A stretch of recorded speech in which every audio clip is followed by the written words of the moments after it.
All the time, you know, whether we're pouring concrete, mixing concrete, setting blocks in place, the elements are a factor.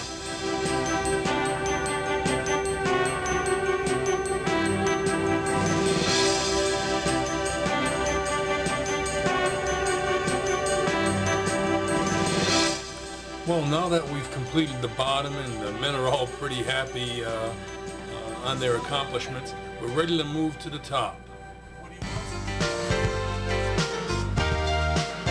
As in all concrete work, it's very important to have a good base or a good footing, and that's what we're preparing right now.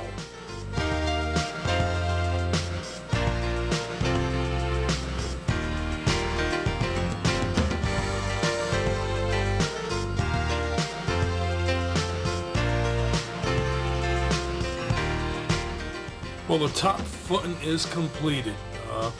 We've poured that in one single day, and there are some very special moments that go along with a job well done.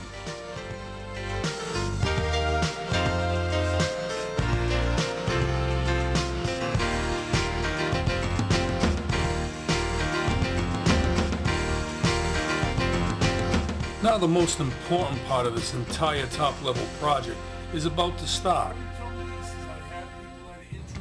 Atop this footing there will be two types of retaining wall. One will be poured in place with reinforcing rods, concrete. The other will be using some of the concrete blocks that you saw earlier in this video.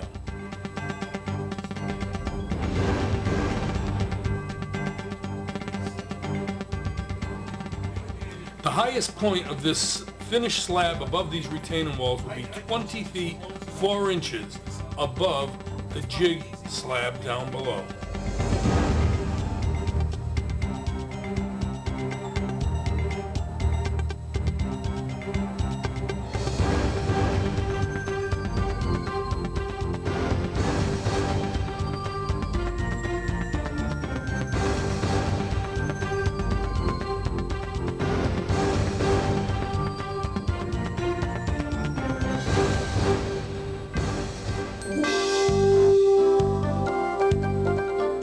Retaining walls and pouring concrete slabs is only one part of what this job entails.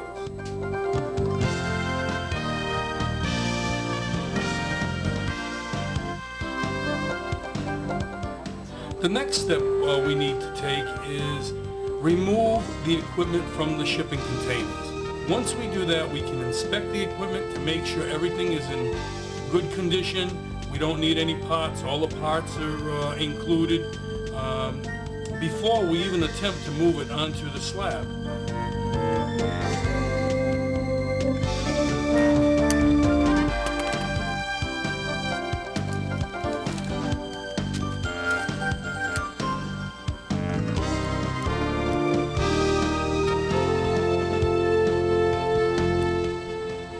Meanwhile, life goes on down below with the concrete walls and the concrete slab.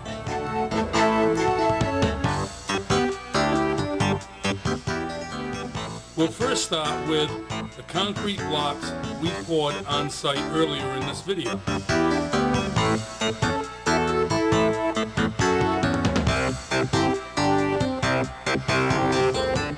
One by one, the 6 foot by 1 foot by 1 foot blocks are laid in place, using the reinforcing rods that are sticking up about 1 foot to hold them back and keep them from shifting.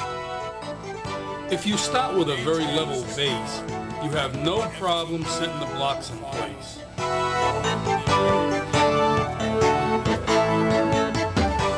As you can see, we've used mortar in between each layer of blocks.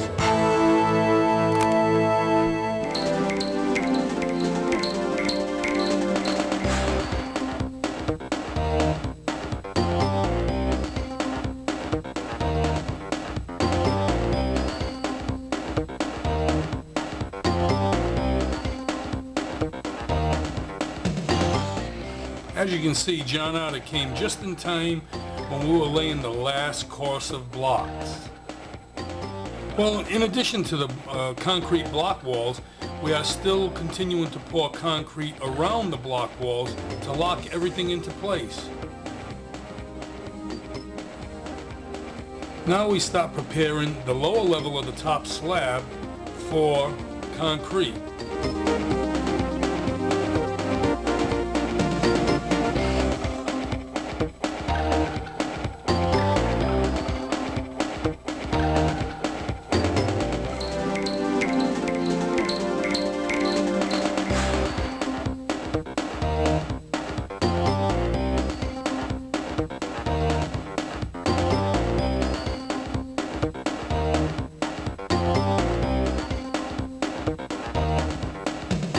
Vibratory compactors are used to make sure we get a good solid base where we pour this last concrete slab in place.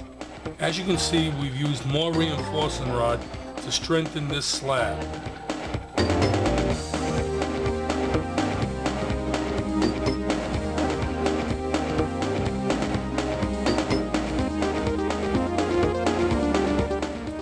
The large blocks we're laying in place right now separate the top level from the bottom level top tier slabs.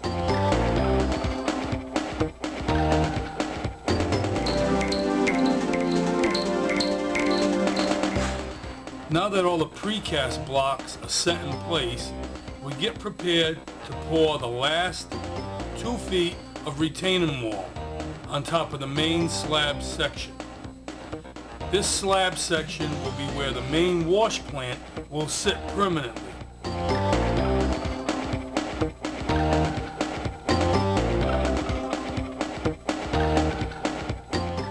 As you can see, we're setting the final precast blocks in place before we get ready to pour the top slab.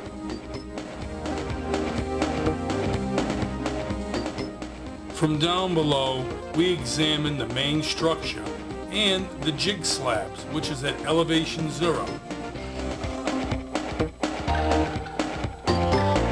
Final steps are taken as we prepare to pour the last slab in place. This entails the wood forming, which will hold back all the concrete and form a perfect edge, separating the top slab from the bottom slab. As you can see, triple strength reinforcing rods are laid in place under the slab in which the stress points of the wash plant are located.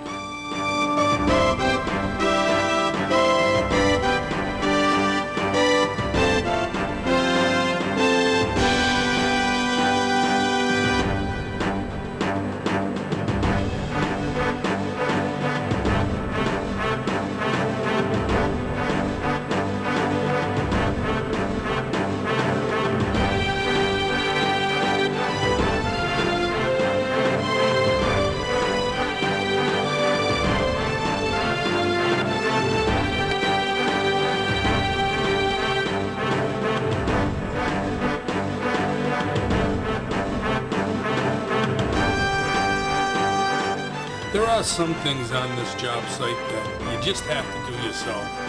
It's the little things, the little particular things like floating a set of stairs and adding the final touches to some of the concrete work. That extra little push is always needed on the job site to get everybody going.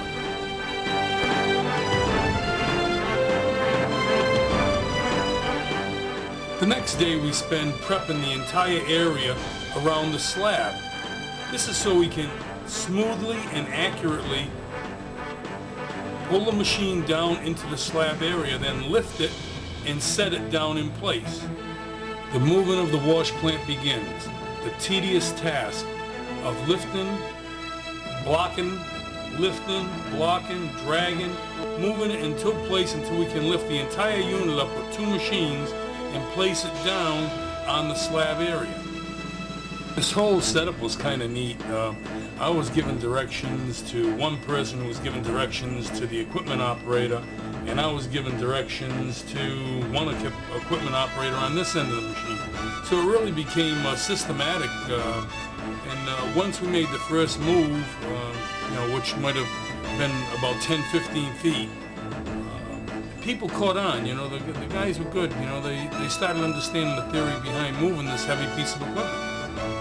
Now, once we figured out how heavy this machine really was and what the the excavator and the payloader could handle and how they could handle it, it made us create different pathways. We had to make some adjustments to the site elevations to make it a little easier and acceptable for the equipment that was moving the wash plant. This wasn't some small piece of equipment that cost a few $1,000s. We're talking hundreds of thousands of dollars here that we were moving around. And we had to be sure that the grades were proper and the ground was compacted enough to accept this piece of equipment. The real challenge came when we had to actually pick this machine up from each end and lower it down onto the first set of blocks that I temporarily set in place. Once I had examined the stress points and I saw that the machine was resting firmly on the blocks that we put in place, and these are the temporary blocks, we could then reposition the heavy equipment to pick the machine up once again and move it over and onto the main slab. Well, it was touch and go for a few minutes. Everybody was so antsy and excited. I mean, these guys never saw anything this big, this heavy being moved like it was a wheelbarrow full of cement. It was really amazing, and I'll tell you, the guys really enjoyed this, probably just as much as I enjoyed seeing that the machinery finally was laid to rest on top of that slab.